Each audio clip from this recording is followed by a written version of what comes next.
Madhya Pradesh pre agriculture test 2025 की तैयारी कर रहे सभी छात्रों का स्वागत है एक और नई वीडियो में। आज हम फसल उत्पादन के अंतर्गत टॉप 30 क्वेश्चंस की सीरीज़ में जिस टॉपिक को कवर करने वाले हैं उसका शीर्षक है खरपतवार एवं खरपतवार नियंत्रण। आपके पाठ्यक्रम का एक और महत्वपूर्ण चैप्टर, इससे जुड़े टॉप 30 क्वेश्चन आज हम देखने वाले हैं। बिना देरी की वीडियो को शुरू करते हैं। आज का आपका पहला प्रश्न है खरपतवार क्या है, और आपके ऑप्शन हैं फसल के साथ उगने वाले उपयोगी पौधे, फसल के लिए हानिकारक अवांछित पौधे, औषधीय पौधे या खेत में उगने वाले सभी पौधे। आपका सही उत्तर है ऑप्शन बी, फसल के लिए हानिकारक अवांछित पौधे। आज मैं उन उत्तरों की व्याख्या भी आपके लिए लाया हूँ जिससे और भी चीज़ें जो इससे छूट जाती हैं वो कवर हो सकें। तो हमारे उत्तर की व्याख्या है खरपतवार वे अवांछित पौधे हैं जो फसलों के साथ उगते हैं और पोषक तत्वों, पानी और स्थान के लिए प्रतिस्पर्धा करके फसल की पैदावार कम करते हैं। यदि आपने खरपतवार चैप्टर पढ़ा होगा तो ये सबसे महत्वपूर्ण चीज़ है जो खरपतवार की परिभाषा है। इससे कई प्रश्न बनते हैं। चलिए अगले प्रश्न की ओर चलते हैं। आज का दूसरा प्रश्न, खरपतवार नियंत्रण का मुख्य उद्देश्य क्या है? खेत की सुंदरता बढ़ाना, फसल की पैदावार बढ़ाना, मिट्टी की उर्वरता कम करना या कीटों की संख्या बढ़ाना। Option B is the right answer. फसल की पैदावार बढ़ाना खरपतवार नियंत्रण का मुख्य उद्देश्य माना जाता है। देखिए, खरपतवार नियंत्रण के उद्देश्य फसलों को पोषक तत्व, पानी और सूर्य के प्रकाश की उपलब्धता सुनिश्चित करते हैं, जिससे क्या होती है, हमारी फसल की पैदावार में वृद्धि होती है, और यही खरपतवार नियंत्रण का मुख्य उद्देश्य माना जाता है। तीसरा प्रश्न दोस्तों, निम्न में से कौन सी खरपतवार नियंत्रण की यांत्रिक विधि है? पहला ऑप्शन 2,4-D का छिड़काव, दूसरा निराई गुड़ाई, तीसरा मल्चिंग या चौथा जैविक खाद का उपयोग। तो option B is the right answer. निराई गुड़ाई जो है खरपतवार नियंत्रण की यांत्रिक विधि है। यांत्रिक विधि से बच्चों क्या तात्पर्य है? जिसमें यंत्रों का उपयोग किया जाता है। तो निराई गुड़ाई में अलग अलग प्रकार के यंत्रों का उपयोग किया जाता है, इसलिए इसे खरपतवार नियंत्रण की यांत्रिक विधि कहा जा रहा है। व्याख्या में देखिए, यांत्रिक विधियां भौतिक रूप से खरपतवारों को हटाने पर आधारित होती हैं, जैसे निराई गुड़ाई जिसमें खरपतवार को जड़ से उखाड़ा जाता है। ठीक है, चलिए अगले प्रश्न की ओर चलें। चौथा प्रश्न है साथियों, 2,4-D खरपतवार नाशक किस प्रकार के खरपतवारों के लिए प्रभावी है? एक दलीय खरपतवार, द्विदलीय खरपतवार, घास के खरपतवार या सभी प्रकार के खरपतवार। Option B is the right answer. द्विदलीय खरपतवार, द्विदलीय यानी आप समझ गए होंगे जिसके बीच के दो दल किए जा सकें, उन पे 2,4-D एक चयनात्मक खरपतवार नाशक के रूप में प्रयोग होता है। जैसे देखते हैं आप, चौड़ी पत्ती वाले जो खरपतवार होते हैं वो द्विदलीय खरपतवारों के अंतर्गत आते हैं, जैसे बथुआ हो गया या कनक हो गया। तो इनके लिए 2,4-D मुख्य रूप से उपयोग किया जाता है। पांचवा प्रश्न, मल्चिंग खरपतवार नियंत्रण में कैसे मदद करता है? ऑप्शन ए, खरपतवारों को पोषक तत्व प्रदान करता है। ऑप्शन बी, खरपतवारों को सूर्य प्रकाश से रोकता है। ऑप्शन सी, खरपतवारों की जड़ों को मजबूत करता है। या ऑप्शन डी, मिट्टी की नमी को कम करता है। तो option B is the right answer. खरपतवारों को सूर्य प्रकाश से रोकता है। देखिए, मल्चिंग में क्या होता है, मिट्टी को पुआल, प्लास्टिक आदि से ढककर खरपतवारों को सूर्य प्रकाश देने से उन्हें मिलने से रोका जाता है, जिससे क्या होता है, उनका अंकुरण रुक जाता है। यदि मल्चिंग के द्वारा खरपतवारों को हम प्रकाश नहीं मिलने देंगे तो उनमें अंकुरण नहीं हो पाएगा, जिससे हम खरपतवार नियंत्रण कर सकते हैं। निम्न में से कौन सा खरपतवार एक दलीय है? ऑप्शन ए बथुआ, ऑप्शन बी सावा, ऑप्शन सी कनक या ऑप्शन डी अमरैंथस। तो option B is the right answer. सावा जो है वो एक दलीय खरपतवार है जो घास की तरह होता है बिल्कुल। बथुआ और कनक जो हैं वो द्विदलीय खरपतवार माने जाते हैं। सातवां प्रश्न, खरपतवार नियंत्रण की जैविक विधि का उदाहरण है? कीटनाशकों का उपयोग, कीटों का उपयोग, रासायनिक खरपतवार नाशकों का उपयोग या हल चलाना। तो option B is the right answer. कीटों का उपयोग जो है खरपतवार नियंत्रण की जैविक विधि का उदाहरण है। जैविक नियंत्रण में प्राकृतिक शत्रुओं जैसे कीटों से, जैसे कैक्टस के लिए कोचिनियल कीट का उपयोग किया जाता है। ये करके खरपतवारों को हम नियंत्रित करते हैं। इस जैविक नियंत्रण विधि में क्या होता है बच्चों, जो प्राकृतिक शत्रु रहते हैं, जैसे अनेक खरपतवार हैं जिनके नेचुरली कुछ कीट जो हैं वो उन्हें नुकसान पहुंचाते हैं, इनका उपयोग कर खरपतवारों को नियंत्रित किया जाता है, यही जैविक विधि कहलाती है। 8वां प्रश्न, निम्न में से कौन सा रासायनिक खरपतवार नाशक है? यूरिया, पेंडिमेथालिन, जिप्सम या सुपरफास्फेट? तो पेंडिमेथालिन जो है वो एक क्या है, रासायनिक खरपतवार है। ये प्री इमरजेंस खरपतवार नाशक है, जबकि यूरिया और सुपरफास्फेट क्या है, उर्वरक हैं। उर्वरक के ऊपर अलग से वीडियो बनाएंगे। प्रत्येक टॉपिक के ऊपर आपको सुपर 30 सीरीज़ में प्रश्न देखने को मिलेंगे जो आपकी परीक्षा में बहुत उपयोगी हैं।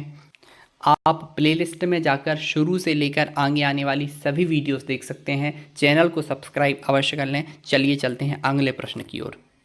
नवा प्रश्न है, खरपतवारों का सबसे अधिक नुकसान फसल के किस चरण में होता है? कटाई के समय में, प्रारंभिक वृद्धि चरण में, परिपक्वता चरण में या बुवाई के समय में? आप बिल्कुल सही उत्तर सोच पा रहे हैं, प्रारंभिक वृद्धि के चरण में। देखिए, प्रारंभिक चरण में खरपतवार पोषक तत्वों और स्थान के लिए तीव्र प्रतिस्पर्धा करते हैं, जिससे फसल की क्या होती है, वृद्धि प्रभावित होती है। तो B is the right answer. 10वां प्रश्न है, निम्न में से कौन सा खरपतवार परजीवी है? सावा, कुस्कुटा, बथुआ या मकड़ा? तो जो कुस्कुटा है वो क्या है, आपका खरपतवार परजीवी है। कुस्कुटा एक पूर्ण परजीवी खरपतवार है जो अन्य पौधों पर निर्भर रहकर पोषक तत्व ग्रहण करता है। तो परजीवी खरपतवार क्या होते हैं बच्चों, जो दूसरे पौधों पर निर्भर होते हैं, सारे पोषक तत्व दूसरे पौधों से लेते हैं, वही परजीवी खरपतवार कहलाते हैं। तो आपको कुस्कुटा का नाम याद रखना है। 11वां प्रश्न, खरपतवार नियंत्रण की सांस्कृतिक विधि का उदाहरण है? रासायनिक छिड़काव, उचित फसल चक्र, कीटों का उपयोग या मल्चिंग? तो उचित फसल चक्र जो है खरपतवार नियंत्रण की सांस्कृतिक विधि का महत्वपूर्ण उदाहरण है। सांस्कृतिक विधियां कृषि प्रथाओं पर आधारित होती हैं, जैसे फसल चक्र जो खरपतवारों की वृद्धि को क्या करता है, कम करता है। अगला प्रश्न, निम्न में से कौन सा खरपतवार जलवायु क्षेत्र में पाया जाता है? सावा, लेंटाना, कुस्कुटा या पार्थेनियम? तो option A is the right answer. सावा जो है मुख्य रूप से जलवायु क्षेत्रों में, जैसे धान के खेतों में सबसे ज़्यादा हमें देखने को मिलता है। 14वां प्रश्न, खरपतवार नियंत्रण की प्री इमरजेंस विधि का अर्थ क्या है? खरपतवार के अंकुरण से पहले, खरपतवार के अंकुरण के बाद, फसल की कटाई के समय या फसल की बुवाई के बाद? तो खरपतवार के अंकुरण से पहले यानी A option is the right answer खरपतवार नियंत्रण की प्री इमरजेंस विधि कहलाती है। प्री इमरजेंस विधि में क्या होता है बच्चों, खरपतवार नाशक का उपयोग खरपतवार के अंकुरण से पहले ही कर दिया जाता है। यानी आप खेत में पहले ही खरपतवार नियंत्रण की उन विधियों का उपयोग कर देंगे जिससे फसल के साथ खरपतवारों का अंकुरण ही ना हो। तो ये क्या कहलाएगा, प्री इमरजेंस, यानी पहले से आपने उनकी व्यवस्था कर दी, ये अब तुम उग ही नहीं पाओगे, यही प्री इमरजेंस कहलाता है। 15वां प्रश्न दोस्तों, निम्न में से कौन सा खरपतवार नियंत्रण की रासायनिक विधि का उदाहरण है? मल्चिंग, एट्राजिन का उपयोग, फसल चक्र या निराई गुड़ाई? ये सारी विधियां क्या है, प्राकृतिक देखने में पता चल रही हैं। रासायनिक विधि यानी क्या, जिसमें रसायन का उपयोग हो। एट्राजिन एक रसायन है, खरपतवार नाशी है। B is the right answer. Atrazine एक रासायनिक खरपतवार नाशक है जो मक्का जैसी फसलों में खरपतवार नियंत्रण के लिए उपयोग होता है। तो आप इसका उत्तर भी समझ गए होंगे। 16वां प्रश्न दोस्तों, खरपतवारों के कारण फसलों को होने वाला मुख्य नुकसान क्या है? मिट्टी की उर्वरता में वृद्धि, पोषक तत्वों की हानि, फसल की गुणवत्ता में सुधार, कीटों की संख्या में कमी? इनमें से कोई भी ऑप्शन आपको दिख रहा होगा सही नहीं है, सिर्फ एक को छोड़ के कौन सा है वो ऑप्शन बी, पोषक तत्वों की हानि। मुख्य नुकसान पूछा है भाई, बाकी तो लाभ लिखे हैं। पोषक तत्वों की हानि खरपतवारों के कारण फसलों को होने वाला सबसे मुख्य नुकसान है। खरपतवार फसलों के साथ क्या करता है, पोषक तत्वों की, पानी की, स्थान की प्रतिस्पर्धा करते हैं और जो फसलों को मिलना चाहिए वो खरपतवारों को मिल जाता है, जिससे फसल की पैदावार कम हो जाती है। अगला प्रश्न, निम्न में से कौन सा खरपतवार औषधीय गुणों के लिए जाना जाता है? पार्थेनियम, बथुआ, सावा या कुस्कुटा? आपको पता होगा बहुत से ऐसे खरपतवार हैं जिनके कुछ औषधीय गुण, कुछ औषधीय उपयोग होते हैं। इनमें से बथुआ इज द राइट आंसर। बथुआ औषधीय गुणों में उपयोग होता है और कुछ क्षेत्रों में तो इसे सब्जी के रूप में भी उपयोग किया जाता है। इसके बीजों से, इसकी जड़ से, इसकी पत्तियों से अलग अलग रोगों की दवाई बनाई जाती हैं, इसलिए इसके औषधीय उपयोग भी माने जाते हैं। 18वां प्रश्न दोस्तों, खरपतवार नियंत्रण की एकीकृत विधि यानी इंटीग्रेटेड वीड मैनेजमेंट में शामिल है केवल रासायनिक विधियां, केवल यांत्रिक विधियां, विभिन्न विधियों का संयोजन, केवल जैविक विधियां। Option C is the right answer. विभिन्न विधियों का संयोजन क्या होता है? एकीकृत विधि में शामिल होता है। एकीकृत खरपतवार प्रबंधन में यांत्रिक, रासायनिक, जैविक और सांस्कृतिक विधियों का संयोजन शामिल है। यानी आप जब यांत्रिक तरीके से, जब आप रासायनों के प्रयोग से, जब आप जैविक विधियों से और सांस्कृतिक विधियों से सब मिला के उपयोग करते हैं तो यह एकीकृत विधि यानी इंटीग्रेटेड वीड मैनेजमेंट के अंतर्गत आता है। ठीक है, तो option C is the right answer. 19वां प्रश्न, निम्न में से कौन सा खरपतवार नाइट्रोजन स्थिरीकरण में मदद करता है? कुस्कुटा, मेडिकागो, सावा या parthenium. Option B is the right answer. Medicago जो है एक फलीदार खरपतवार है जो जड़ों में नाइट्रोजन स्थिरीकरण करके नाइट्रोजन बनाने वाले बैक्टीरिया के साथ सहजीवन करता है। आपको पता होगा कि जो दलहनी फसलें होती हैं उनकी जड़ों में भी क्या होता है? नाइट्रोजन स्थलीकरण होता है। इसी प्रकार एक खरपतवार कौन सा है? मेडिकागो खरपतवार है जो नाइट्रोजन स्थलीकरण में मदद करता है। 20वां प्रश्न दोस्तों, खरपतवार नियंत्रण में हल चलाने का मुख्य लाभ क्या है? खरपतवारों को पोषक तत्व प्रदान करना, खरपतवारों की जड़ों को उखाड़ना, मिट्टी में नमी बढ़ाना या कीटों की संख्या बढ़ाना। तो हल चला के क्या करेंगे भाई? जड़ों को ही उखाड़ेंगे। Option B is the right answer. खरपतवारों की जड़ों को उखाड़ना। हल चलाने से क्या होता है? खरपतवारों की जड़ें उखड़ जाती हैं और मिट्टी में दबकर उनका अंकुरण क्या है? रुक जाता है। अगले प्रश्न की ओर चलें। 21वां प्रश्न है, पार्थेनियम खरपतवार को आमतौर पर क्या कहा जाता है? गाजर घास, बथुआ, सावा या कनक। तो आपने आम बोलचाल की भाषा में अपने चारों तरफ सुना होगा जो गाजर घास होती है ना बच्चों, वही पार्थेनियम खरपतवार कहलाती है। और पार्थेनियम हिस्टेरोफोरस को गाजर घास कहा जाता है। ये गाजर घास का वैज्ञानिक नाम है जो एक हानिकारक और एलर्जी पैदा करने वाला खरपतवार है। 22वां प्रश्न, निम्न में से कौन सा खरपतवार धान की फसल में प्रमुख है? बथुआ, सावा, कुस्कुटा या लेंटाना। तो जो सावा होता है ना बच्चों, वो धान की फसल का मुख्य खरपतवार माना जाता है और ये जलवायु क्षेत्रों में उसके साथ उगता है। 23वां प्रश्न दोस्तों, खरपतवार नाशक का उपयोग करने का सबसे उपयुक्त समय है फसल की कटाई के बाद, खरपतवार के अंकुरण से पहले या बाद, फसल की परिपक्वता के समय या बुवाई के 1 माह बाद। Option B is the right answer. खरपतवार के अंकुरण से पहले या बाद में आप खरपतवार नाशक का उपयोग कर सकते हैं। खरपतवार नाशक की प्री इमरजेंस विधि यानी अंकुरण से पहले और पोस्ट इमरजेंस विधि यानी अंकुरण के बाद। 20वां प्रश्न, निम्न में से कौन सा खरपतवार नियंत्रण की रासायनिक विधि नहीं है? ग्लाइफोसेट का उपयोग, पेंडिमेथालिन का उपयोग, फसल चक्र या एट्राजन का उपयोग। Option C is the right answer. फसल चक्र जो है वो खरपतवार नियंत्रण की रासायनिक विधि नहीं है। फसल चक्र क्या है? एक सांस्कृतिक विधि है, जबकि अन्य सब क्या है? रासायनिक खरपतवार नाशक हैं। तो 25वां प्रश्न, खरपतवार के बीजों का प्रसार कैसे होता है? केवल हवा के माध्यम से, हवा, पानी और जानवरों के माध्यम से, केवल मिट्टी के माध्यम से या केवल कीटों के माध्यम से। Option B is the right answer. हवा, पानी और जानवरों के माध्यम से क्या होता है? खरपतवार के बीजों का प्रसार होता है। तो खरपतवार के बीज हवा में, पानी में, जानवरों में और मानवीय गतिविधियों द्वारा यहाँ वहाँ करके फैलते हैं और धीरे धीरे करके वो अपना प्रसार कर लेते हैं।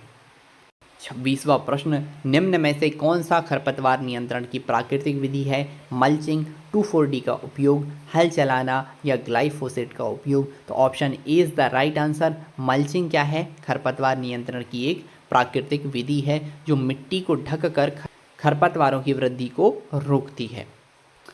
27वां प्रश्न, खरपतवार नियंत्रण में ब्यूटाक्लोर का उपयोग किस फसल में किया जाता है? गेहूं में, धान में, मक्का में या गन्ना में। Option B is the right answer. धान में क्या होता है? ब्यूटाक्लोर एक प्री इमरजेंस खरपतवार नाशक के रूप में उपयोग होता है जो धान की फसलों में एक दलीय खरपतवार के नियंत्रण के लिए मुख्य रूप से उपयोग किया जाता है। 28वां प्रश्न, निम्न में से कौन सा खरपतवार नियंत्रण का पर्यावरणीय विधि है? रासायनिक छिड़काव, जल प्रबंधन, कीटों का उपयोग या हल चलाना। Option B is the right answer. जल प्रबंधन क्या है? खरपतवार नियंत्रण की पर्यावरणीय विधि है। जल प्रबंधन जैसे कि धान के खेतों में पानी भरना कुछ खरपतवारों की वृद्धि को रोक देता है, इसलिए इसे हम क्या कहेंगे? पर्यावरणीय विधि कहेंगे।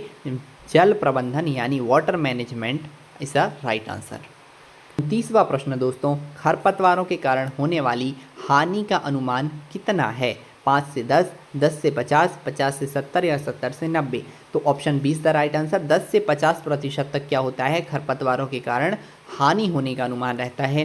खरपतवारों के कारण फसल की पैदावार में 10 से 50% यानी आप सोचिए आधी फसल तक खराब हो सकती है, जो फसल और खरपतवार के प्रकार पे निर्भर करता है कि कौन सा खरपतवार है और कितनी मात्रा में है, कौन सी फसल है। ये सभी कारक जो हैं मिल के तय करते हैं कि कितनी हानि फसल को हो सकती है।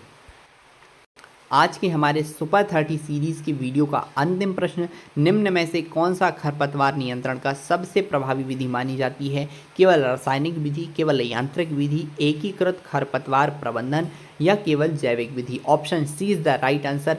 एकीकृत खरपतवार प्रबंधन यानी इंटीग्रेटेड वीड मैनेजमेंट जो होता है वो विभिन्न विधियों का संयोजन होता है।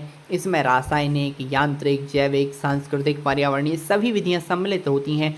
सबसे प्रभावी और पर्यावरण के अनुकूल होती है, इसलिए एकीकृत खरपतवार प्रबंधन द्वारा खरपतवार नियंत्रण सबसे प्रभावी रूप से हो सकता है। तो साथियों, आज की वीडियो तो यहीं समाप्त होती है, लेकिन हमारी टॉप 30 सीरीज़ लगातार चल रही है और आगे आने वाले प्रत्येक वीडियो को पाने के लिए चैनल को सब्सक्राइब ज़रूर कर लें। अगर आप MPPAT के छात्र हैं तो इस सीरीज़ से जुड़ के अपनी तैयारी को और बेहतर बनाएं। वीडियो पसंद आई हो तो इसे लाइक करें, अपने दोस्तों के साथ शेयर करें। आप सभी का बहुत बहुत धन्यवाद।